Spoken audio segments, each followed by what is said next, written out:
Welcome students. अब तक हमने पढ़ा टॉर्क। देन अब हम स्टार्ट करने वाले हैं आपका next topic which is the couple. Okay, couple होता क्या है? लेट अस एज्यूम हमारे पास एक बॉडी है, ठीक है, जिस पे हमने फोर्स अप्लाई करी। एक फोर्स अप्लाई जो करी वो करी नीचे की तरफ, और दूसरी फोर्स जो अप्लाई करी वो करी ऊपर की तरफ, ठीक है। दो फोर्स यहाँ पे हमने क्या करी, इस पे अप्लाई करी, ठीक है। ये फोर्स जो होंगी आपस में कैसे होंगी?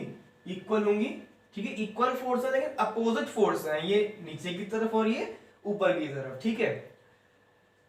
To equal and opposite force जब अप्लाई करते हैं किसी भी बॉडी पे तो उसमें क्या कपल क्रिएट होता है, ठीक है। और इसमें इस डिस्टेंस को बोला जाता है आर्म ऑफ कपल। क्या बोला जाता है? आर्म ऑफ कपल बोला जाता है, ठीक है। बात क्लियर है? दो हमारे पास कोई बॉडी है, इसमें हमने दो फोर्स इक्वल करी जो आपस में अपोजिट है बट इक्वल है, ठीक है। तो ये क्या करेंगे? Constitute a couple. कपल क्या होता है? क्रिएट करती है, ठीक है। दो इक्वल फोर्स क्या करेंगे? कपल को क्रिएट करेंगे, ठीक है।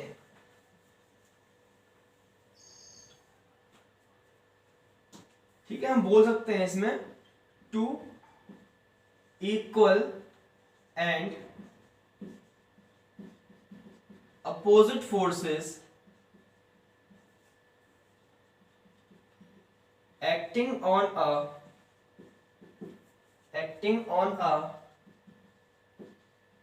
rigid body, ठीक है, rigid body अप्लाई करती हैं such that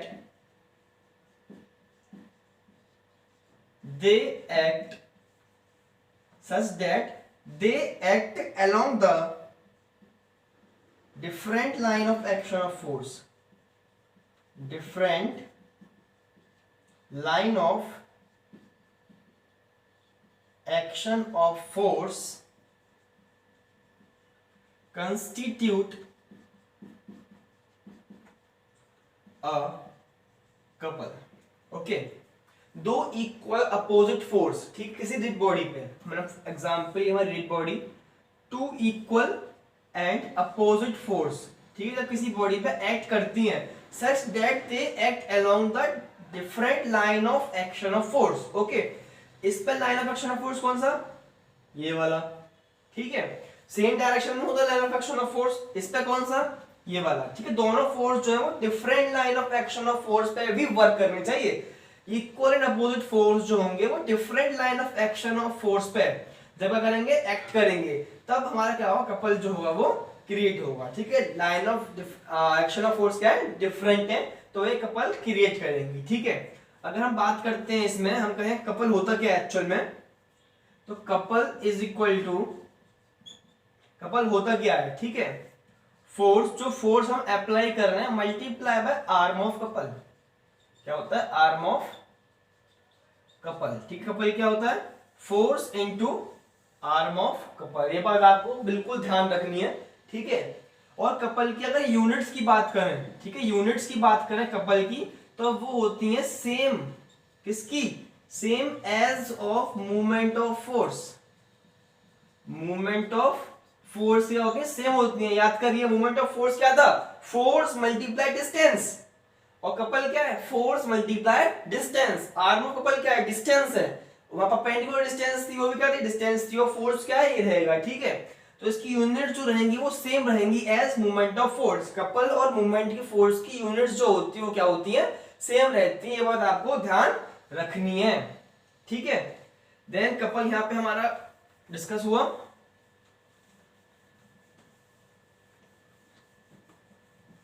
आगे बढ़ते हैं, ठीक है। आगे जो हमारी डेफिनेशन आती है नेक्स्ट,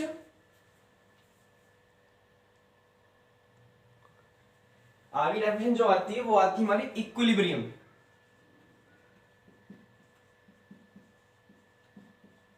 इक्विलिब्रियम ठीक है, इक्विलिब्रियम ऑफ बॉडीज बोल सकते हैं इसे,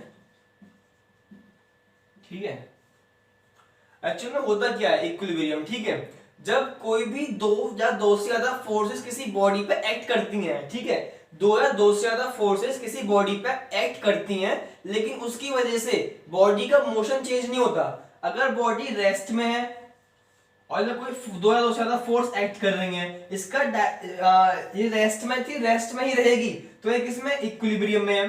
फॉर एग्जांपल हमने कहा एक बॉल है, ठीक है, ये आगे मूव कर रही है, हमने कहा फोर्स लगाई, दो फोर्स लगाई, दो या दो से ज्यादा फोर्स लगाई, लेकिन इसका मोशन क्या हुआ, उसको कोई फर्क नहीं पड़ा, ये आगे ही चलती रही, तो क्या होगा, ये इक्विलिब्रियम में होगा। मतलब कोई बॉडी अगर रेस्ट में है तो वो रेस्ट में ही रहे, और मोशन में है तो मोशन में ही रहे। किसी अगर हम उस पर दो या दो से ज्यादा फोर्स अप्लाई करें तब, तो वो क्या कहलाएगी, हमारी इक्विलिब्रियम ऑफ बॉडीज कहलाएगी। हम इसमें कह सकते हैं when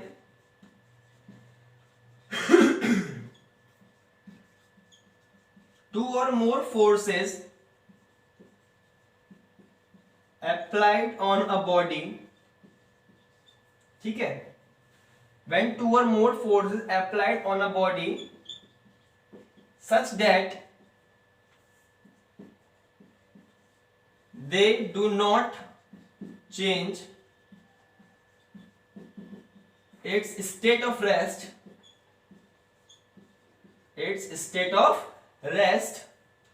or uniform motion, then the bodies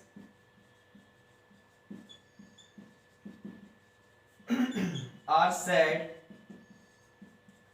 to be in equilibrium. Okay, when two or more, जब दो या दो से ज्यादा फोर्स अप्लाई करते हैं किसी बॉडी पे, such that, उसकी वजह से they do not change, वो अपनी स्टेट ऑफ रेस्ट को, रेस्ट में तो रेस्ट में ही रहेंगे अपनी स्टेट ऑफ रेस्ट को, और यूनिफॉर्म मोशन को चेंज नहीं करते, तब वो बॉडी किसमें कहलाएंगी, आपकी इक्विलिब्रियम में। ठीक है, अब इक्विलिब्रियम के रेस्पेक्ट में टू टाइप्स की फोर्सेस लगती हैं। पहला जो इक्विलिब्रियम लगता है, या बोल सकते हैं इक्विलिब्रियम दो तरह का होता है।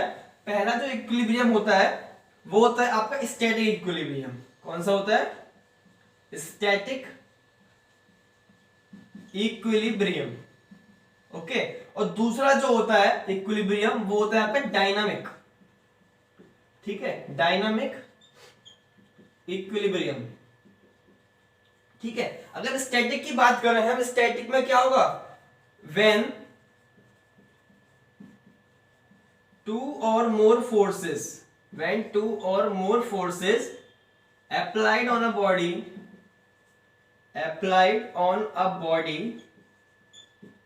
such that it does not change its state of rest। ठीक है, सिर्फ स्टेट ऑफ रेस्ट को चेंज ना करे तो वो कहलाएगी हमारी स्टैटिक इक्विलिब्रियम। फॉर एग्जांपल एक बुक है जो कि टेबल पर रखी है, एज्यूम कर लो एक बुक है टेबल पर रखी है, नीचे लग रहा है इसका वेट की वजह से ऊपर लग रही है इसकी नॉर्मल फोर्स। कौन सी, नॉर्मल फोर्स। ठीक है, ऊपर वेट के अपोजिट जो फोर्स होती है वो नॉर्मल फोर्स बोलते हैं।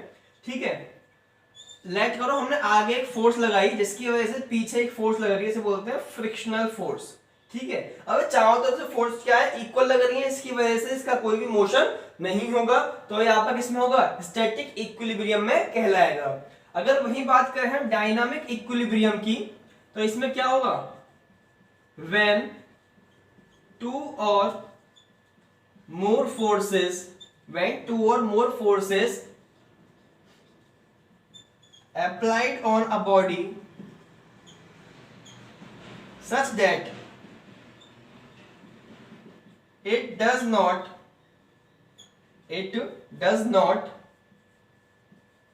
change its state of motion, जिसकी वजह से अपना स्टेट ऑफ मोशन चेंज ना करे, वो डायनामिक इक्विलिब्रियम कहलाएगा। ठीक है, स्टैटिक क्या होता है, अपना रेस्ट की स्टेट चेंज ना करे वो स्टैटिक, और अपने मोशन की स्टेट चेंज ना करे वो हमारा डायनामिक इक्विलिब्रियम कहलाएगा। ओके, बात क्लियर है। देन आगे बढ़ते हैं, नेक्स्ट टॉपिक आता है हमारे पास principle of movements. Okay, next topic जो आता है वो आता है principle of movements, which is the most important topic, जिसपे सारे न्यूमेरिकल्स आपके होंगे। ठीक है,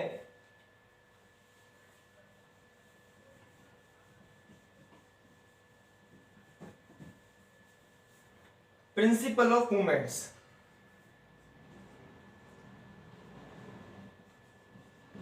principle of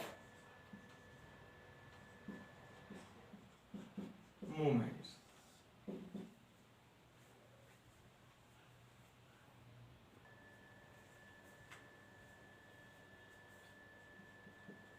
If a number of forces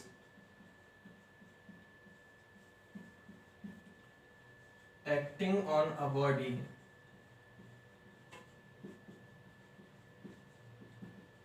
keeping it in equilibrium, ठीक है, अगर नंबर ऑफ फोर्सेस किसी बॉडी पे एक्ट कर रही हैं, acting on a body keeping it in equilibrium, लेकिन बॉडी किसमें इक्विलिब्रियम में है, बॉडी इक्विलिब्रियम में है, उस पे नंबर ऑफ फोर्सेस एक्ट कर रही हैं, तो क्या होगा, then the sum total of anti clockwise movement, then the sum total of anti clockwise movement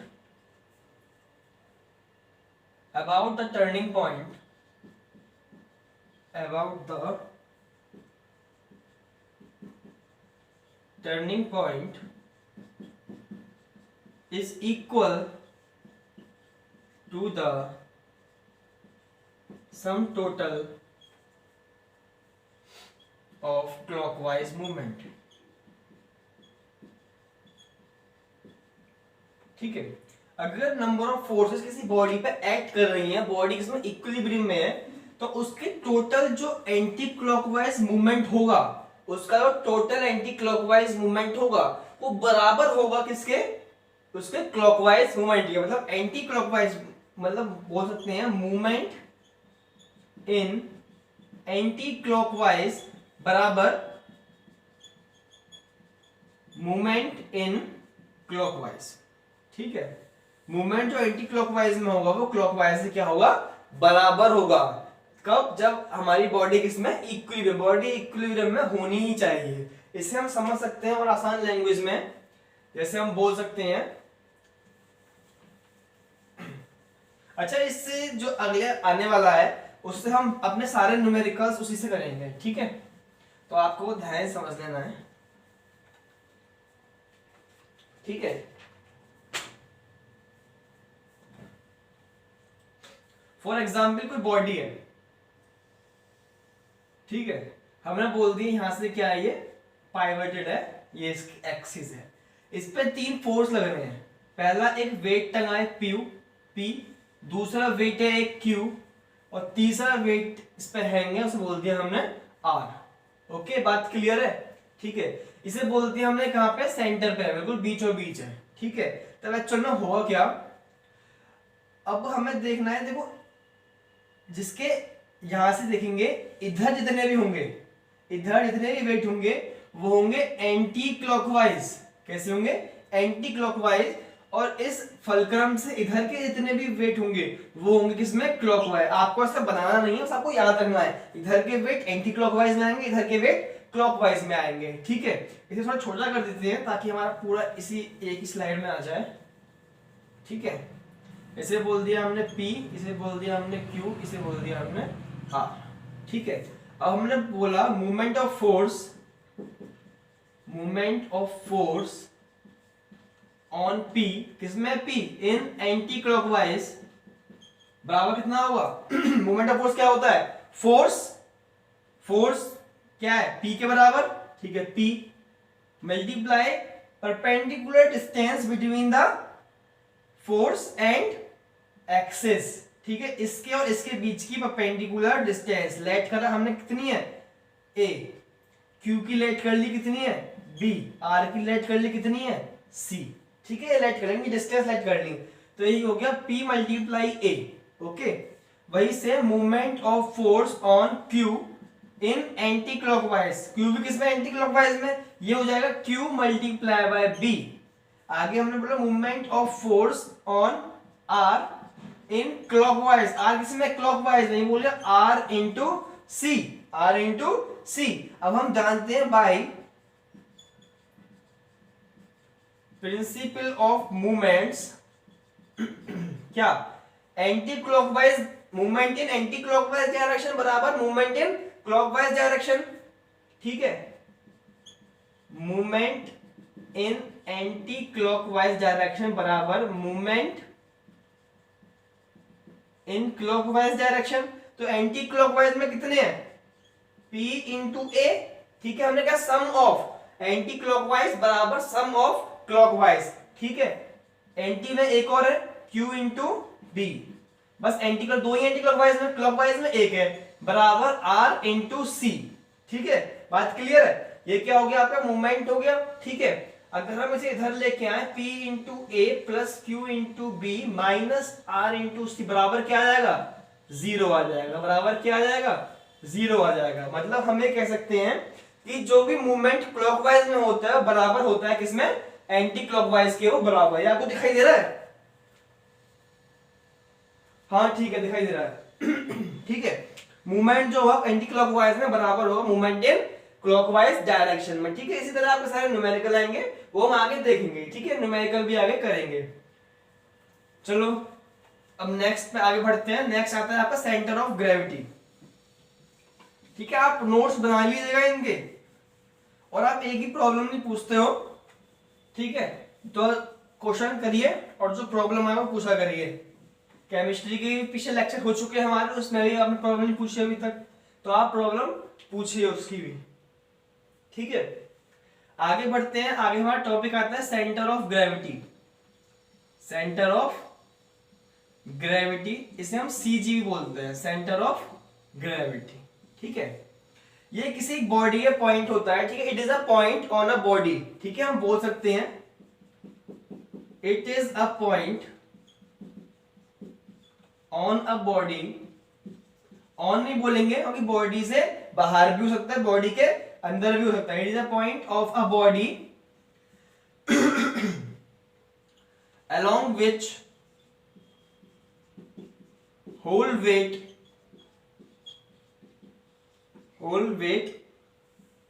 of the body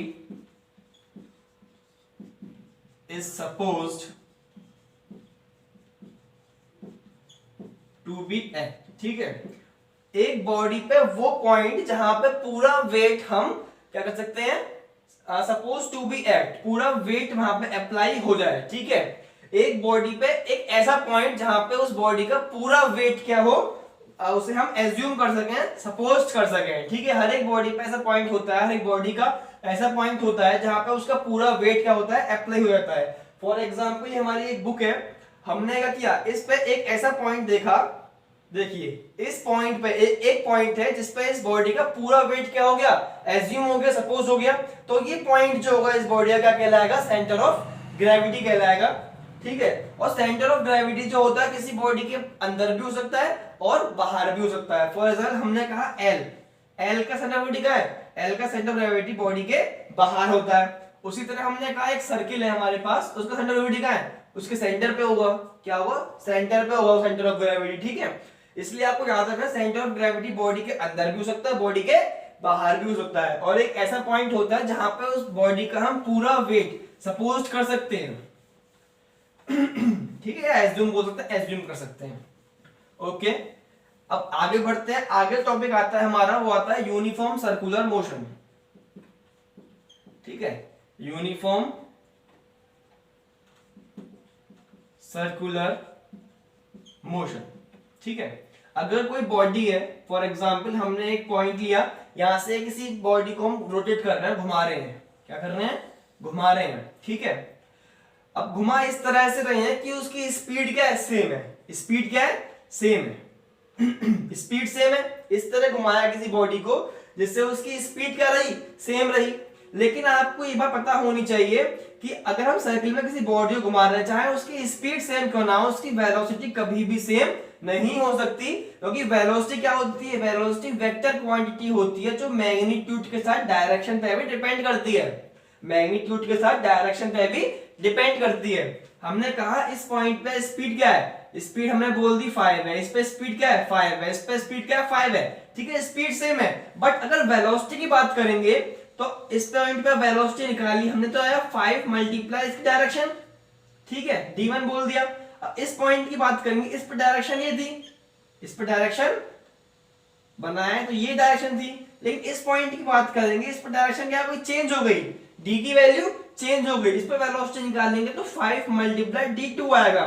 ठीक है, डायरेक्शन क्या हो गई, चेंज हुई, जिसकी वजह से वेलोसिटी की वैल्यू भी क्या हो गई, चेंज हो गई। ठीक है, तो आपको याद है ना, अगर कोई बॉडी सर्कुलर मोशन में है तो उसकी स्पीड सेम रह सकती है, स्पीड सेम रह सकती है, बट वेलोसिटी क्या रहेगी, वेरिएबल रहेगी, डिफरेंट रहेगी, कभी सेम नहीं हो सकती। ठीक है, तो वही बात हम करने जा रहे हैं यहाँ पे। ठीक है, यूनिफॉर्म सर्कुलर मोशन बात करते हैं। The motion of a body, the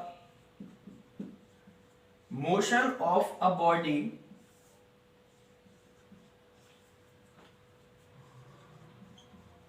around a circular path with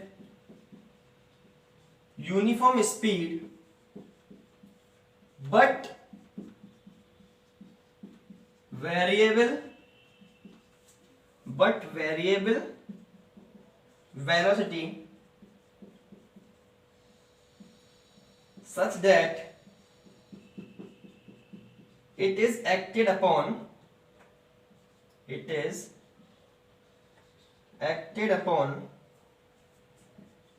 by a uniform acceleration. ठीक है, एक्सेलरेशन भी क्या रहेगा, यूनिफॉर्म रहेगा।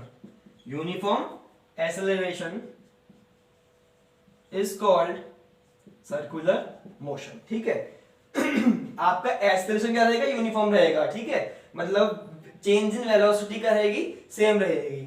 ठीक है, वेलोसिटी सेम ही रहेगी, स्पीड सेम रहेगी, वेलोसिटी डिफरेंट ही रहेगी। ठीक है, तो मोशन ऑफ अ बॉडी का वो motion along a circular path पे विद यूनिफॉर्म स्पीड क्या यूनिफॉर्म है। ठीक है, बट वेरिएबल वेलोसिटी क्या है, वेरिएबल है। सच दैट कैसे, it is acted upon bye a uniform acceleration, और एक्सेलरेशन कैसा हो रहा है उसमें, यूनिफॉर्म हो रहा है। ठीक है, एक्सेलरेशन क्या है, यूनिफॉर्म है। इस पॉइंट में निकालेंगे और इस पॉइंट में निकालेंगे। ठीक है, यहां जो एक्सेलरेशन आएगा वही एक्सेलरेशन यहां और यहां आएगा। ठीक है, पूरे बॉडी पे एक्सेलरेशन की वैल्यू क्या रहेगी, आपकी सेम रहेगी। देन मोशन जो कहलाएगा, आपका क्या कहलाएगा, यूनिफॉर्म सर्कुलर मोशन कहलाएगा। ठीक है, आगे बात करते हैं। ठीक है, अब फॉर एग्जांपल लेट कर लो कोई बॉडी सर्कुलर मोशन में है, हमने एक थ्रेड लिया। ठीक है, थ्रेड लिया और थ्रेड पे एक पत्थर बांधा, यहाँ पे पत्थर आ गया बांधा और इसे गोल गोल घुमाया। ठीक है, क्या क्या सर्कुलर पाथ में से आ गया, रोटेट करवाया। ठीक है, अब रोटेट करवाया तो इस स्टोन की यहाँ पे जो वेलोसिटी थी वो वेलोसिटी यहाँ पे रहेगी, नहीं रहेगी, क्योंकि सर्कुलर पाथ में वेलोसिटी कभी सेम रहती ही नहीं है। ठीक है, ठीक है, तो क्या होगा, यहाँ पे अंदर की तरफ एक फोर्स लगेगी। ठीक है, अब स्टोर जो होगा स्टोन, वो अंदर की तरफ थ्रेड पे एक फोर्स लगाएगा। इस फोर्स को कहा जाता है आपका सेंट्रीपिटल फोर्स। क्या कहा जाता है, सेंट्रीपिटल फोर्स कहा जाता है, जो कि इनवर्ड लगती है, और उसके अपोजिट एक फोर्स लगती है जो बाहर की तरफ लगती है, जो कि एक्चुअल में होती नहीं है, फिक्शियस होती है, लेकिन उसे हम कंसीडर करते हैं उसको, क्योंकि हमें पता है न्यूटन थर्ड लॉ, अगर कोई आपका एक्शन हो रहा है तो उसका रिएक्शन होगा। ठीक है, कोई एक्शन हो रहा है, अंदर फोर्स लग रही है, तो उसको न्यूट्रलाइज करने के लिए बाहर भी एक फोर्स लगेगी, जिसे हम कहते हैं सेंट्रीफ्यूगल फोर्स। क्या कहते हैं, सेंट्रीफ्यूगल फोर्स। ठीक है, सेंट्रीपिटल फोर्स जो होती है रियल फोर्स होती है, बट सेंट्रीफ्यूगल जो होती है वो फिक्शियस फोर्स होती है। क्या होती है, फिक्शियस फोर्स होती है, अनरियल होती है। ठीक है, बट सेंट्रीपिटल जो होती है वो रियल फोर्स होती है। ठीक है, अब इनकी डेफिनेशन की बात कर लेते हैं। अगर हम सेंट्रीपिटल फोर्स की डेफिनेशन की बात करें, ठीक है, हमने कहा सेंट्रीपिटल फोर्स, सेंट्रीपिटल फोर्स, ठीक, कहां लगेगी, अंदर की तरफ लगेगी, इनवर्ड लगेगी। ओके, इसकी बात करते हैं। A force which is directed towards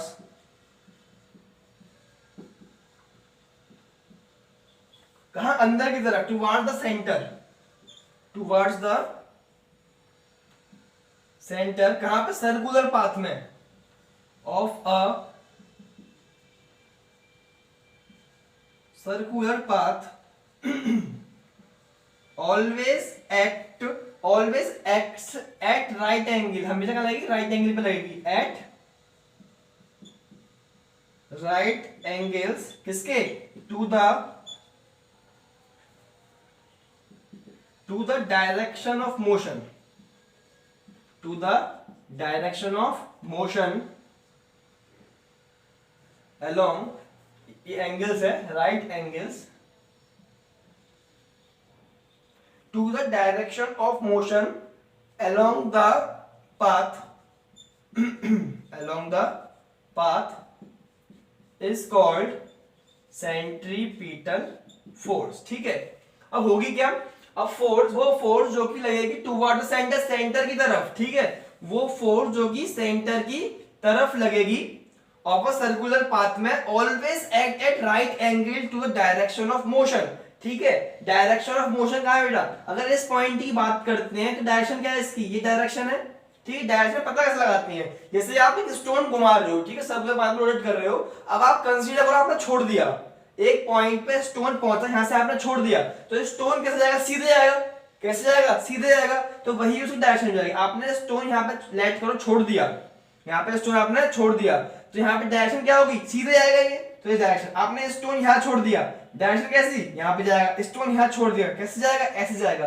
तो हर पॉइंट में डायरेक्शन क्या होगी, अलग अलग होगी। ठीक है, और ये जो होगा ये क्या होगा, एक दूसरे के 90 डिग्री राइट एंगल पे होगा। ठीक है, क्या कह रहे हैं हम, वो फोर्स जो कि सेंटर की तरफ लगे सर्कुलर पाथ में, ऑलवेज एक्ट, फोर्स का लगेगी एट राइट एंगल, किसके right angle, direction of motion के। ठीक है, डायरेक्शन ऑफ मोशन है, इसके राइट एंगल में जो इनवर्ट फोर्स लगेगी वो क्या होगी, आपकी सेंट्रीपिटल फोर्स होगी। एक बार और समझ लेते हैं।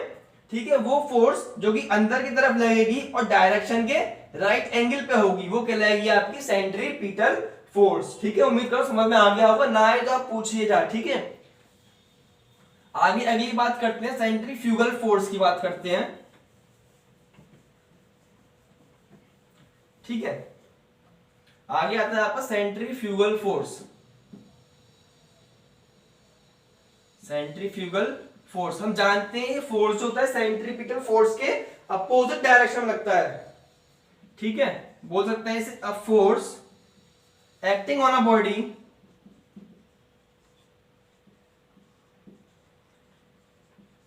away from the center, away from the center along circular path is called centrifugal force। क्या होगी, सेंट्रीफ्यूगल फोर्स होगी, जो कि आपकी बाहर की तरफ लगेगी। ठीक है, सेंट्रीपिटल अंदर की तरफ लगती है और सेंट्रीफ्यूगल बाहर की तरफ। आप लिख सकते हैं it is not the real force, but centripetal में सकते हैं आप it is a real force. ठीक है, चैप्टर आपका यहाँ खत्म होता है। देन नेक्स्ट वीडियो में हम आपके क्वेश्चंस करेंगे। ठीक है, जो कि इस पूरे चैप्टर में आपके बोर्ड में आए हुए क्वेश्चंस होंगे और बहुत ही इंपॉर्टेंट क्वेश्चंस होंगे। ठीक है।